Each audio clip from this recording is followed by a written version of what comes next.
Here we go, guys. There it is. We are through, ladies and gentlemen. Welcome to game number 4 in the series between Beastyqt and MarineLorD. Spawning in over on the west side of the map, it's going to be MarineLorD playing in the color blue as the Holy Roman Empire. On the opposite side of the map, Lidakor, who have we got? We got Beastyqt also playing with the HRE left side, best side, as the saying goes. And it looks like we're going to have a mill coming up straight away for Beasty. Looking at his base here, at the first glance, one thing that you have to dislike in this scenario is that his food and gold mines or sources are just very far apart. So this means that you're going to have to micro the product back and forth a lot, or you're potentially going to have to give up on boosting one of those two resources. Yeah, but at the same token, we take a look over at MarineLorD's base, and it looks like it's going to be very similar. We've almost got identical spawns coming out in this situation. Have a look at this. You've got deer on one side of the base, which is the north side for both, and then you've got gold mine at the back, safe for both, and then you've got berries that comes in next, and then you've got the stone, which is the main difference that you've got, but both of them having a little bit of an iffy spawn. So pretty good opening, I would say. Very even. So 10 out of 10 job to our map finders in this situation. But have a look at the relics. A little bit more favorable towards Beastyqt. He's got one relic in his base, basically. MarineLorD obviously has one here as well. MarineLorD up one here, a little bit more safe, and then a fourth one over on that position. And then, of course, final and fifth relic up towards the top of the map. Very safe here. So will we potentially see Beastyqt look to wall in his relics and prevent his enemy from actually denying them from him? Because he could very easily do that. It's going to be tough to be able to take a relic away from Beastyqt. Exactly.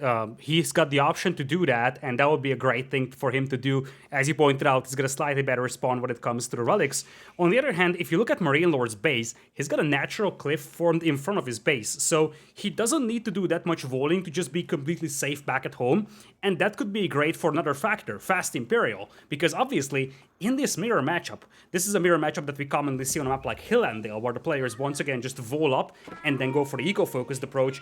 A fast Imperial timing could also be a massive factor, because just 1 minute faster to Imperial means that you have a 10 villagers lead over your opponent to the Pass of Schwabia. The scout gets away, taking a big beating. Almost losing that scout would have been a disaster for Beasty, especially because he hasn't found the relics on the north yet. Yeah, well, hold on. I think that scout might be not too long for this world, because the scout coming out from MarineLorD, I can see it on the minimap, chasing him away, and it's going to be close, but it looks like he's going to be managing to survive, it seems. 16 health. But yeah, look at this beautiful choke point at the front of MarineLorD's base. It is almost like the gates of Mordor right here. I suspect that we're going to be seeing stone walls, wooden walls, there are no other walls in this game. Orc walls, all of the walls are going to be coming out at this point. It's just a beautiful choke point. Yeah, I'm curious to see how MarineLorD looks to play it. Now, from his perspective, both of these, MarineLorD actually went with the 2 scouts. Beastyqt only going with the 1 scout opening here. So I would expect MarineLorD's going to have a bit more knowledge of the lay of the land, the map, how it is progressing. And I'm curious as to how his response is going to be, or what his reaction is to seeing this relic positioning. Whether he's going to look to play very aggro, whether he's going to look to potentially even outpost up these relics. But you can see now Beastyqt has a lot less information than MarineLorD. MarineLorD knows where every single relic is. Beastyqt is still struggling to find them all. Yeah, and finding those relics is going to be key. You don't want to be in the situation where you do get to Castle Age and then you just don't know where to go with your prelates, because you have found like 2 out of the 5 relics. So having all that line of sight for MarineLorD acknowledges, or well, not acknowledges, but rather just allow him to do 2 things. First of all, just commit these scouts to harassing the enemy base, even though the prelate should be able to heal up the villagers. Second, just distribute these scouts elsewhere to see what his opponent is doing, so he really doesn't need to commit to finding those relics anymore, because he already has done that. Yeah, this is quite curious, but now we actually see a bit of an attack coming through. MarineLorD applying pressure. Do we potentially see some feudal age fighting coming out here? That is going to be the question. Archon Chapels coming in. Let's do a little bit of rating here. We haven't actually rated these Archon Chapels yet, so we'll have a look at Beastyqt's Archon as he continues to struggle here up against these scouts. He's got his Archon position on the wood line, the berries, as well as the gold mine, and gets the town center. I got to say, this is a pretty nice Archon Chapel. I'm going to go with an 8 for this one. What do you reckon, Lidakor? Yeah, it's an 8 or a 9, because you don't have your hunt in it, so it's not perfect, your berries are not completely covered, but it has he does all get the stone as essential well. part. He gets the Oh, stone as well. Look, he gets the stone. yeah. Although, Ooh, you're not maybe gonna that's a mine 9. stone anytime soon, but it's definitely a nice boost, so makes it 8.5 or maybe 9.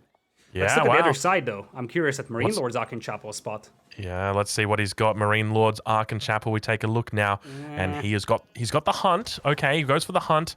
He gets 2 of the forests and his town center. He gets. I'll give it a 5. Yeah, I can live with a 5 for this one. It's gonna be good for farming, that is true, but it's not gonna have the gold income. Although that's always an interesting talking point, and this is something I talked to Beastyqt about once. He, in particular, said that basically having that gold in the influence radius of the Archon Chapel is probably the least significant thing, because you will want to get most of your gold income from the Ragnade's Cathedral and the relics. So having that gold covered by the Archon Chapel is not that big of a priority, and there is the answer to how MarineLorD wants to combat the fact that he's got a fairly unfortunate relic spawn for him. He wants to wall in that relic out there. Yeah, makes a lot of sense. If MarineLorD's able to take control in the early game and specifically look to keep Beastyqt in his base, then this is going to help out a huge amount. But it looks like he's actually just going to be falling back. He has been found out. So MarineLorD has been caught by the only scout that Beastyqt actually has. And keep in mind, this is the same scout that managed to get away on 6 health outside the base of MarineLorD. He tried his best to take it out. Reaction times were quick, but unfortunately not quick enough. The scout going to be very happy with this little find. And that's the reason why keeping that scout alive is so important. From an outside perspective, you might just say, oh yeah, I lost the scout, whatever, it happens. But this is the importance of that scout out there, because you can intercept villagers with it, force them back into the base. I do see a horseman coming out for Beastie, so he's going to respond to those scouts now with a horseman. And the horseman being faster than the scout means that those 2 scouts are likely going to die over here. The best thing they can do is try to damage that prelate as much as possible.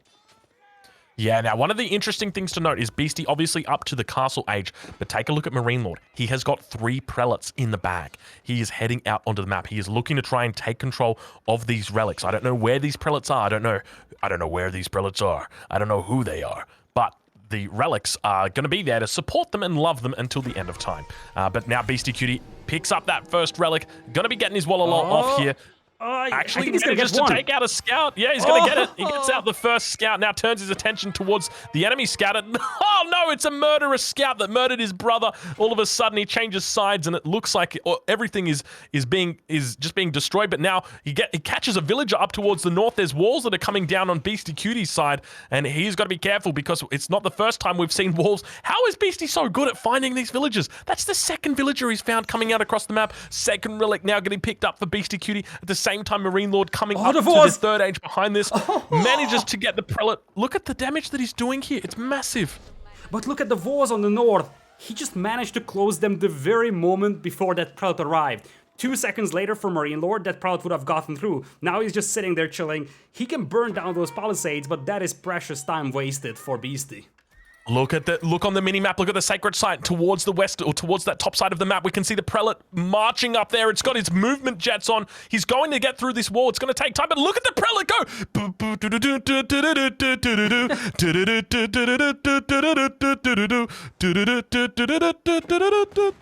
Okay, Lidakor. It's going to be a battle of the relics, but it's so close, but we so just far. got a copyright strike.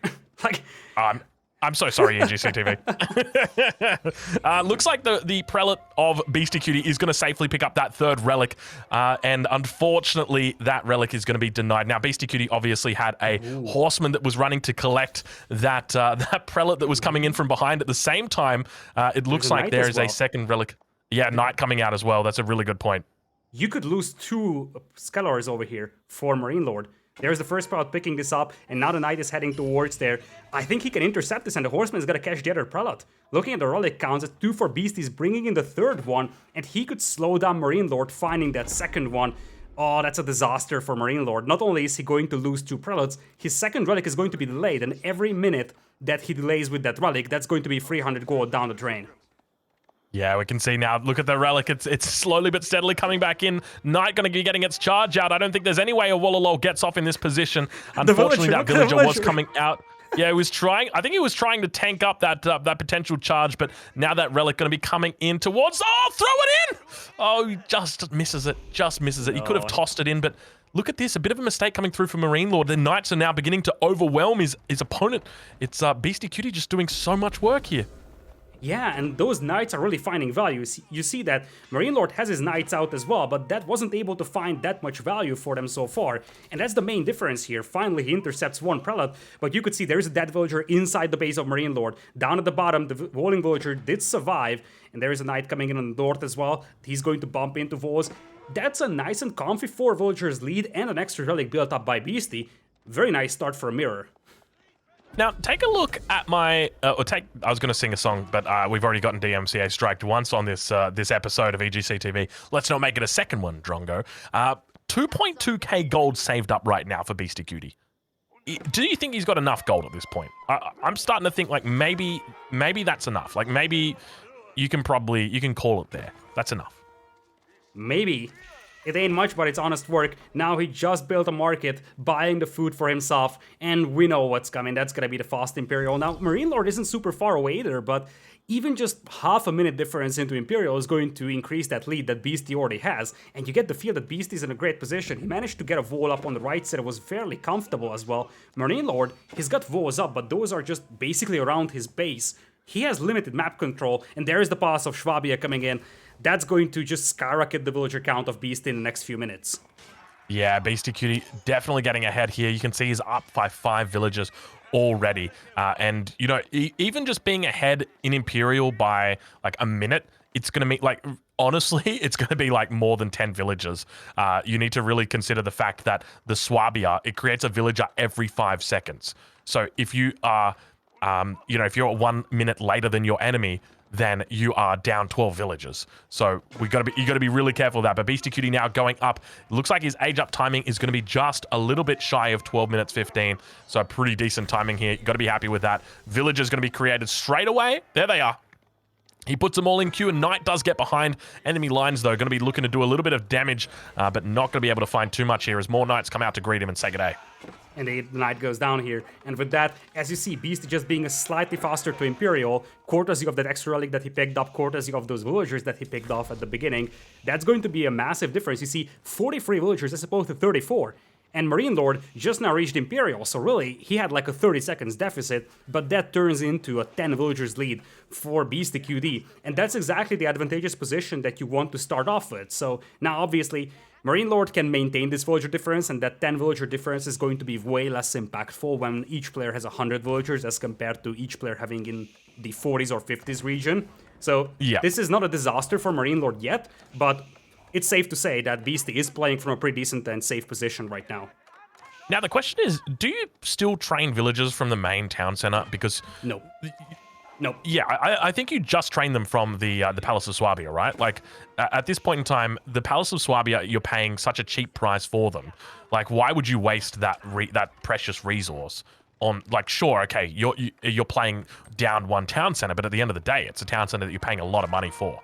Yeah, exactly. Like, it's not even the training time, it's the cost on this. Like, it's just virtually wasteful to train villagers on that starting town center because you're paying way less for those villagers on the Pass of Swabia. 12 villagers as opposed to 50. There's a massive discrepancy out there. Looks like the Knights did get in. Might have even picked off 1 or 2 villagers, but once again, these Knights will be greeted by the ones from Beastyqt. Takes down most of those Knights. Still 56 to 51 villagers though, so those Knights were able to pick up some villagers. Now Beasty moving towards those sacred sites, however, and that's going to give him once again a little bit of extra trickle of gold, something that he can use to build up an advantage even further. And look at that. That must be a feels good man farming eco out there.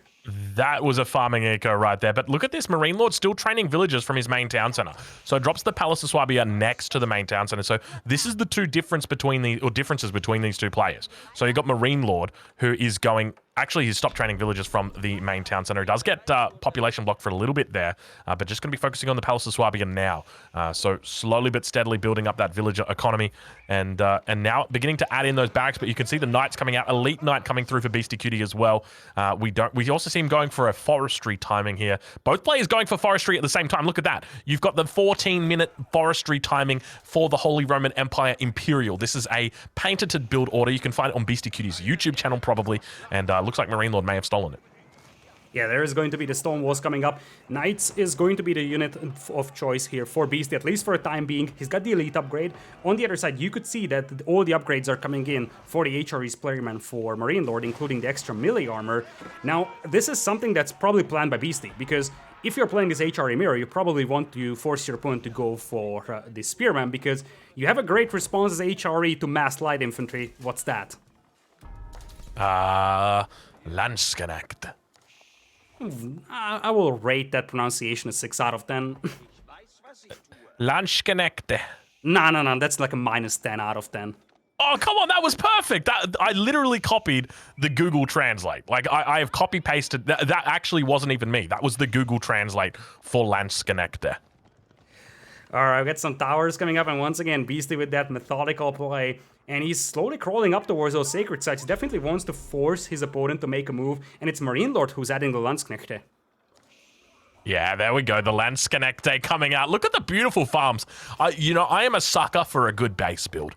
I love it when players take time to make sure all of their farms are pixel perfect. And Beastyqt is no slouch when it comes to that stuff. You can see some fights happening. I don't care about the fights. I want to see those farms, baby. Show me the good stuff. Oh, yeah. We're turning this into a Sim City. Oh, look at that. Oh, look at that. And look at the food income from that. 1,200 as opposed to 400. He puts the Archon 4 tiles away from the town center so he can fit in 2 farms in there, like, perfectly. Like, he just nails the placement. It is so beautiful. Oh, my God.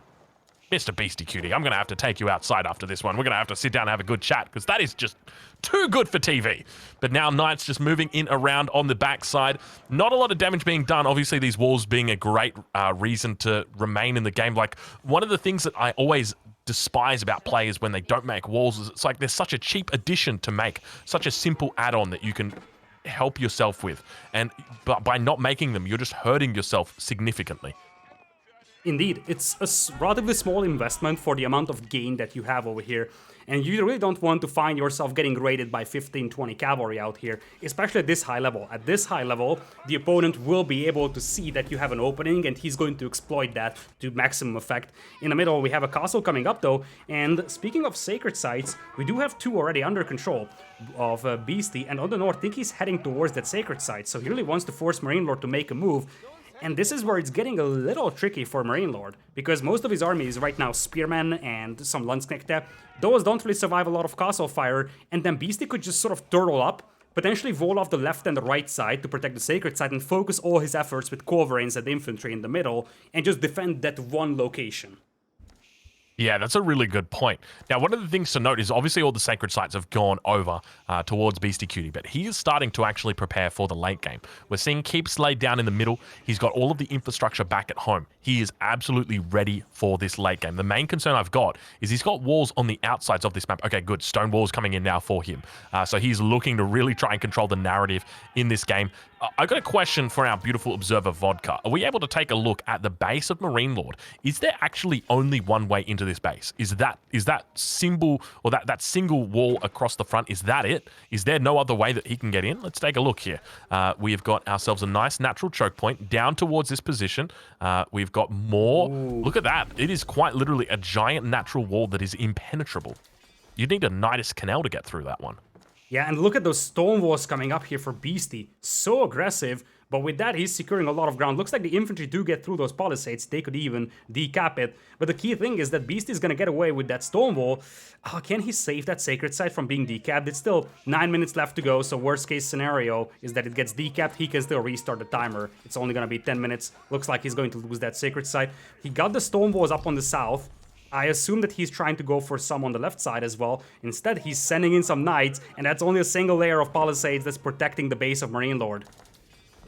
Yeah, that's a really good point. You know, I just had a thought. I just had a shower thought. I'm like, there's a technology in the game called lumber preservation, but it just makes you cut down the trees faster. Wouldn't a technology called lumber preservation make your trees last longer?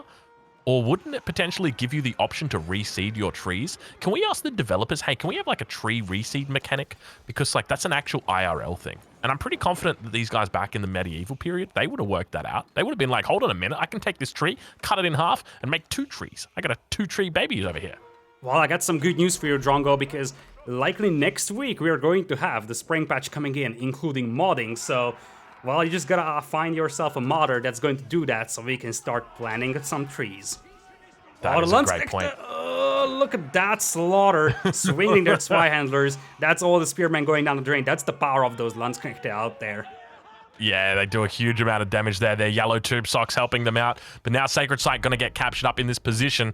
We can see the stone walls in this southern part of the map as well. Going to be able to do a fair bit of defense, but now Outposts going to be looking to protect these villages. We see the stone upgrade coming through, and an Outpost was denied down on that south part, but still training up villagers. No, he's quite happy with the 137. He'll cash that in. He's not going to need any more than that, it seems. But look at that. Look at the culverin up on the wall right there. I'm not sure if you saw that, Lidakor. That culverin decided to take the stairs for once in its life, and that is always an awkward position.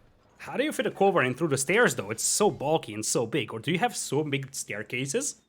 No, you got to take it apart and you reassemble it at the top. Yeah, we did it back in high school. But the question is, did he fire it? If you didn't fire it, it doesn't count. Oh yeah, it was fired multiple times. But yes, Culverin now going to be helping defend this trebuchet. Trebuchet unfolding, managing to fit its way through those gates. Still yet to see stone walls down here on that western part of the map. You can see that the wooden walls have been broken through multiple times, and a bit of a runaround happening now. But it looks like the wooden walls are going to finally be healed up, repaired up. But look at the Landsknechts coming in. It's party time, boys. Spin to win. And they indeed spun, and they indeed won. Sacred Site once again controlled by Beasty. He's got the third castle up though, and this is where we're entering danger zone for MarineLorD because he's yet to break out of his base. He's shelling that middle castle, and there's an overchop if I'm correct. That could be a great opportunity. Oh, you are correct. And oh no, he's heading straight for it. All those villagers are clustered up. So, oh my god, could you imagine if he just comes in there with 47 Landsknechte and just kills all of the villagers? Or just 5. Oh my god. Like, the villagers are so clustered up that 5 Landsknechte would wipe out 15, 20 villagers there in just a matter of seconds. So you gotta be really careful there if you're MarineLorD.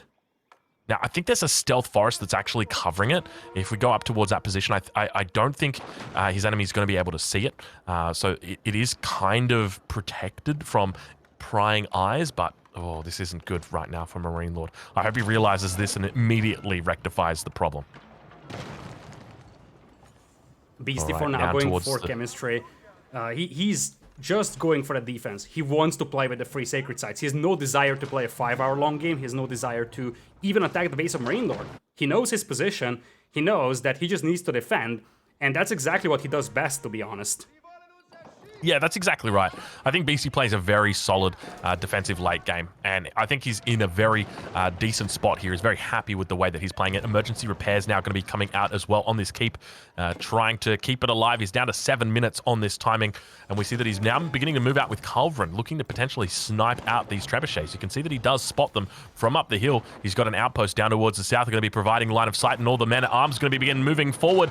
Looks like the Spear's going to be trying their best to defend. Culverin going to begin unfolding 2 by 2. They're doing well, but at the same time, Landsknecht's going to be running past and doing a heap of damage. But look at the Culverin just trading out. They say, you know what? We don't even mind. We don't even mind. But Beasty just throwing away his entire army at this point in time, and you got to wonder why. I guess he's got infinite gold, so he's not too fussed about it, I suspect. The problem is that he threw away that army, but he wasn't able to save the castle. Look at that. The castle is in ruins, and that sacred site could be decapped. He threw away that castle, hoping that he can keep that castle alive, and with that, he's able to maintain control over that sacred site. With that gone, suddenly, MarineLorD has momentum, and MarineLorD is at match point. He just needs one good spearhead, one good volley of mangonel fire to wipe out all those Landsknechte, and suddenly, we could see MarineLorD taking even this set here. Villagers were pulled to take down the siege weapons. They think twice upon seeing 2 mangonels. And now, if MarineLorD brings in a couple of bombards, he can start sieging away on those keeps. The momentum just shifted in a matter of seconds. I'm trying to work out what happened here. I think, did Beasty let his little brother or something take over the keyboard or something? 4 Culverin just suicided in the middle of the map. Where is his army? He lost a keep. All the villagers? He didn't pull villagers to try and heal it. All of the villagers going down in the middle once again. Beastyqt, wake up, my friend. MarineLorD is going to take you out right here. It's not looking pretty for him, and now going to be falling back underneath this position. He's losing all of his units here, but I don't know where his army is.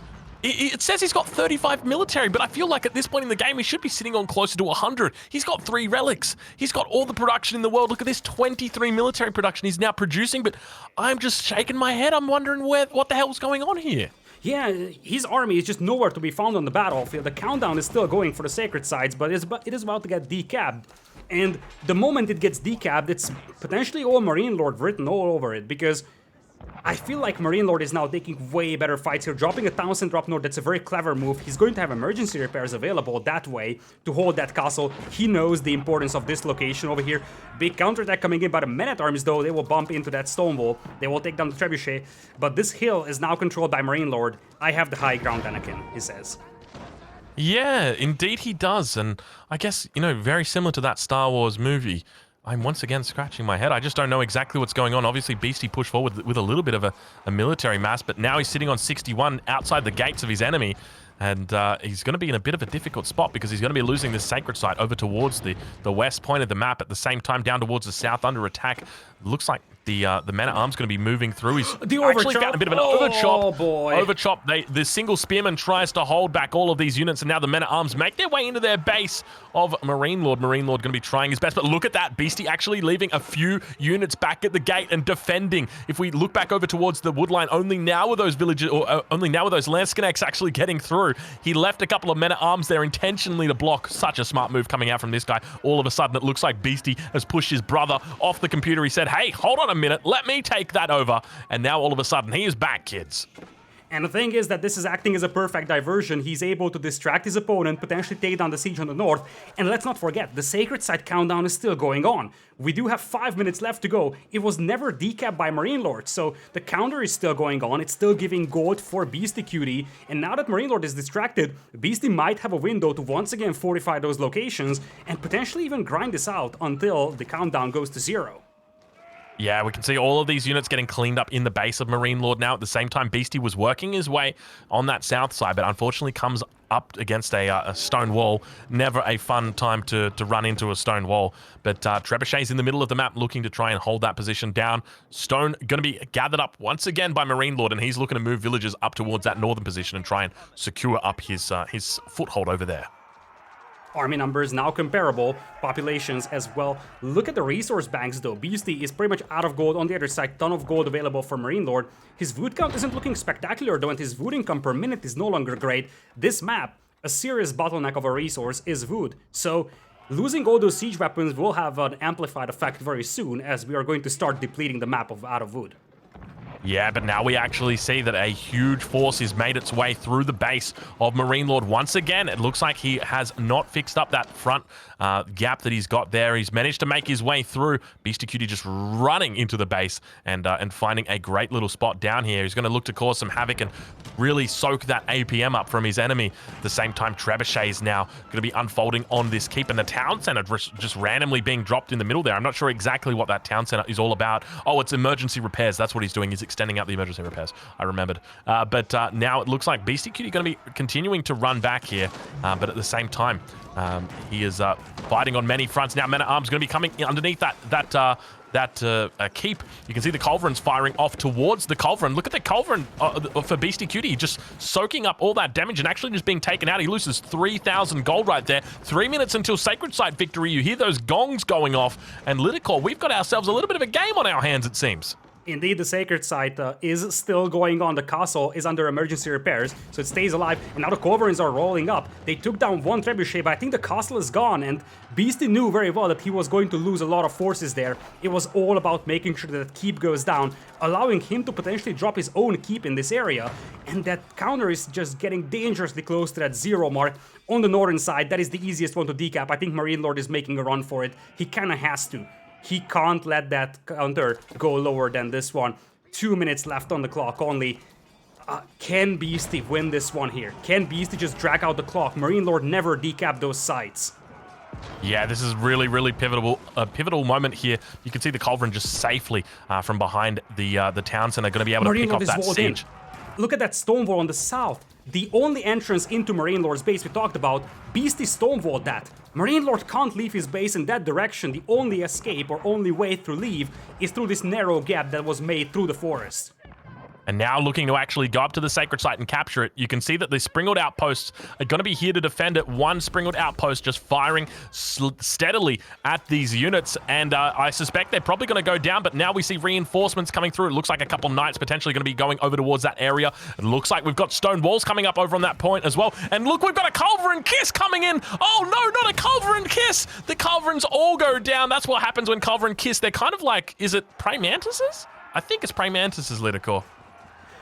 Oh boy, Beasty 130 away from that sacred side victory. You could see for a brief moment that he's starting to stonewall that northern side. The window is closing for MarineLorD, and he had his window like 5-6 minutes ago to decap one of those sacred sites. He has never done that, and now on the northern side it's gonna be impossible to decap. It's all going to be in that central area. Some barracks were dropped on the front line as well, but the numbers are just not there on the battlefield for MarineLorD, and every single second he delays is getting increasingly painful.